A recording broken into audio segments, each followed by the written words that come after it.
Et voilà, il est vraiment délicieux, il est fondant en bouche, bien relevé. Mais moi j'aime les fromages qui ont du caractère, donc ça me va bien. Ce fromage qui a du caractère, c'est le Roquefort. Une spécialité bien française fabriquée dans un seul endroit au monde, à Roquefort-sur-Soulzon. Dans ce petit village situé en plein cœur de l'Aveyron, sont concentrées les 7 entreprises qui fabriquent le Roquefort, un fromage dont on trouve les premières traces dès l'Antiquité.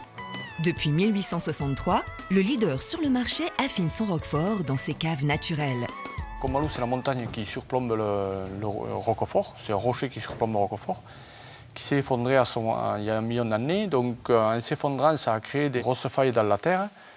Du coup, ce qui s'est passé, c'est que ça a créé des petites grottes et ainsi de suite. Et autrefois, les agriculteurs venaient amener leur alimentation ici, dans ces petites grottes, pour tenir leur alimentation au frais, puisqu'il n'y avait pas de frigo, il n'y avait pas d'électricité. C'est au XVIIe siècle que ces petites grottes ont été transformées par l'homme en immenses caves voûtées. Elles sont maintenues à une température et un taux d'humidité constants grâce à ce qu'on appelle des fleurines, des boyaux rocheux longs de plusieurs centaines de mètres dans lesquels s'engouffre l'air soufflant à l'extérieur. C'est une aération naturelle qui nous permet de maintenir les caves toute l'année à même température, 10-11 degrés. Température essentielle pour la fabrication et surtout l'humidité, puisque forcément, plus une cave est humide, meilleure elle est. Donc, à partir du moment où on a une bonne fleurine qui amène beaucoup d'air frais et humide, c'est là qu'on a les meilleures caves. Des caves qui s'étendent sur une surface de 45 000 m² et dans lesquelles on produit environ 13 000 tonnes de Roquefort chaque année. C'est principalement en France qu'il est vendu. Sud de la France et région parisienne, c'est les 2 régions qui consomment le plus de Roquefort. Mais le Roquefort est un produit qui s'exporte. Il est même l'un des fromages français les plus vendus à l'étranger. Le Roquefort est vendu dans plus de 125 pays. Après, le principal, c'est l'Espagne, un peu l'Allemagne et les États-Unis. C'est les 3 plus gros importateurs. Ce fromage au lait cru de brebis est le premier fromage français à avoir obtenu une appellation d'origine contrôlée en 1925, devenue aujourd'hui appellation d'origine protégée. On ne peut pas faire du Roquefort en fait avec n'importe quelle race de brebis, c'est uniquement avec la race de brebis de Laconne. C'est une brebis qui est haute sur pattes et elle a une tête qui est très allongée avec de belles oreilles. Je trouve qu'elle est très belle. Et cette brebis doit se trouver autour d'un périmètre bien délimité.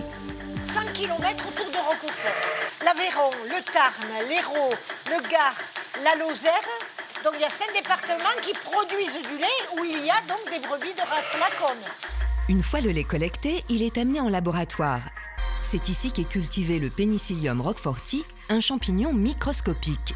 L'action de ce champignon mélangé au lait de brebis donne cette pâte persillée, parcourue de petites cavités bleu foncé. C'est la marque de fabrique du Roquefort. Quand le lait est mis en cuve avec des ferments, du coup, ça permet de créer ces petites ouvertures, ces petites veinures. Mais après, c'est le pénicillium qui va occuper ces veinures. Et la moindre petite aspérité, le pénicillium prend naissance là-dedans. Sous l'impulsion d'esprits novateurs comme celui de Xavier Thuré, meilleur ouvrier de France en 2007, ce fleuron de la gastronomie française est aujourd'hui mangé à toutes les sauces. Et les recettes peuvent surprendre. Je dirais le Roquefort, c'est tout au long de la journée. Ça peut commencer avec les croissants, juste passer réchauffer au four. Vous caressez votre Roquefort et vous en tartinez votre croissant. Ça, c'est la manière la plus douce et la plus agréable de commencer la journée avec du Roquefort.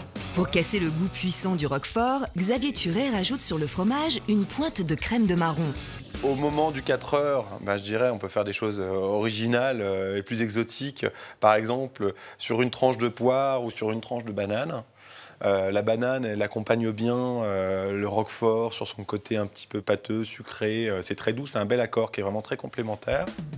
Pour l'apéritif, il élabore des verrines composées de pain d'épices, de mousse de poire, de rondelles de banane et de Roquefort. Et pour le dessert, il trempe le fromage dans des grains de chocolat pétillant. Pourquoi le Roquefort avec le chocolat ? Si le Roquefort a quelque chose d'inquiétant, le chocolat a quelque chose de rassurant. Donc on a le chocolat, on a le Roquefort et on a le côté pétillant. Donc une dégustation en 3D vraiment étonnante. Une récente étude scientifique permet d'affirmer que le Roquefort serait bon pour la santé. Il posséderait des vertus anti-inflammatoires et ralentirait le vieillissement des cellules.